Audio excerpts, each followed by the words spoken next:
అర్థం చేసుకోవాల్సింది ఏంటంటే రాజ్యాంగం వేరు, చట్టం వేరు, కృష్ణ మాదిగా చేస్తున్న అబద్ధపు ప్రచారాలు వేరు, రేవంత్ రెడ్డి అసెంబ్లీలో బిల్లు ప్రవేశపెట్టినటువంటి తీరు వేరు.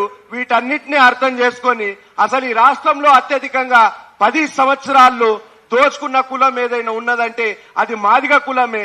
దాన్ని దాచిపెట్టడానికే గౌరవ ముఖ్యమంత్రి గారు కమిషన్ రిపోర్ట్ ను ఈ రోజు వరకు బయట పెట్టలేదు.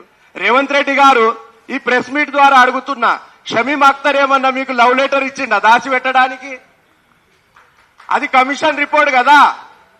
ప్రజలకు బహిర్గతం చేయాలి, మీడియాకు బహిర్గతం చేయాలి, అక్కడ వచ్చినటువంటి ఎమ్మెల్యే చేతిలో కాపీలు ఇవ్వాలి.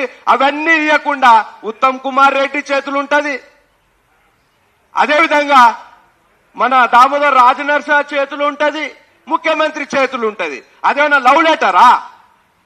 ఒక కమిషన్ రిపోర్ట్, ఆ కమిషన్ రిపోర్ట్ ప్రజలకు బహిర్గతం చేయాలా, ప్రజలకు బహిర్గతం చేసి దాని మీద చర్చ పెట్టాలా, సుప్రీంకోర్టు ఇచ్చినటువంటి జడ్జిమెంట్ ను ఫాలో అయిందా లేదా చూడాలా. ఆ కమిషన్ రిపోర్టే మొత్తం తప్పుల తడక.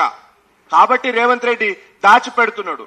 రేవంత్ రెడ్డి గారు ఒక్కటి గుర్తుపెట్టుకోండి, మీ చంద్రబాబు నాయుడు డిఎన్ఏ మాకు అర్థమైనదే, మీ ద్రోహపు బుద్ధి కూడా మాకు అర్థమైనదే. ఖచ్చితంగా పంచాయతీరాజ్ ఎలక్షన్ లో మీకు బుద్ధి చెప్తాం. అతి త్వరలో మేము చలో హైదరాబాద్ పిలుపునిస్తాము. మాలా ప్రజలకు ఈ ప్రెస్ మీట్ ద్వారా నేను విన్నవిస్తున్నది ఏమిటంటే, కమిషన్ రిపోర్ట్ వచ్చే వరకు మేము కార్యాచరణను ప్రకటించాం. మీరు ఎక్కడ కూడా అధైర్యపడకూడదు. 100% కోర్టు మన పక్షమే ఉంటుంది. కృష్ణ మాదిగ అంటాడు నిన్నటి ప్రెస్ మీట్ లో, బీజేపీని తిట్టారు, కాంగ్రెస్ ని తిట్టారు, ఇప్పుడు కాంగ్రెసే వర్గీకరణ చేసింది, ఇప్పుడు ఏడవోతారని నేను చెప్తాను. అయితే మాలలు ఇప్పుడు ఎవరితో ఉన్నారంటున్నాడు కృష్ణ మాదిగ. నీకు అవసరమేమో, నీకు ఆత్మగౌరవం లేదు, నీది అడకతునే ఉద్యమాలు కాబట్టి ఒకసారి వెంకయ్య నాయుడు కాళ్ల మీద పడతావు, ఒకసారి ఇంకోళ్ళ కాళ్ల మీద పడతావు, నువ్వు ఏమన్నా చేస్తావు. నీది అడక తినే ఉద్యమం కాబట్టి నీకు ఆత్మగౌరవం లేదు కాబట్టి నువ్వు ఎంతకైనా దిగజారుతావు. మేం మాలలం ఏ పార్టీ పక్షాన నిలబడాల్సిన అవసరం లేదు. మాతో బాబాసాహెబ్ అంబేద్కర్ ఉన్నాడు, మాతో భారత రాజ్యాంగం ఉన్నది.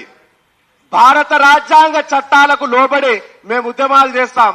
మాకు వ్యతిరేకంగా ఉన్నటువంటి ఈ రాష్ట్ర అసెంబ్లీలో ప్రవేశపెట్టిన బిల్లును మేము కోర్టులో ఛాలెంజ్ చేయబడిపోతున్నాం. అదేవిధంగా గవర్నమెంట్ వ్యతిరేకంగా మేము నిరసనలు అతి త్వరలో తెలియజేయబోతున్నాం. Thank you very much. Thank you Digambar గారు. అయితే 4వ తేదీన సామాజిక న్యాయ దినోత్సవం అని పేరు మీద తెలంగాణ రాష్ట్ర ప్రభుత్వం, కాంగ్రెస్ పాలనలో ఉన్న తెలంగాణ రాష్ట్ర ప్రభుత్వం కానీ ముఖ్యమంత్రి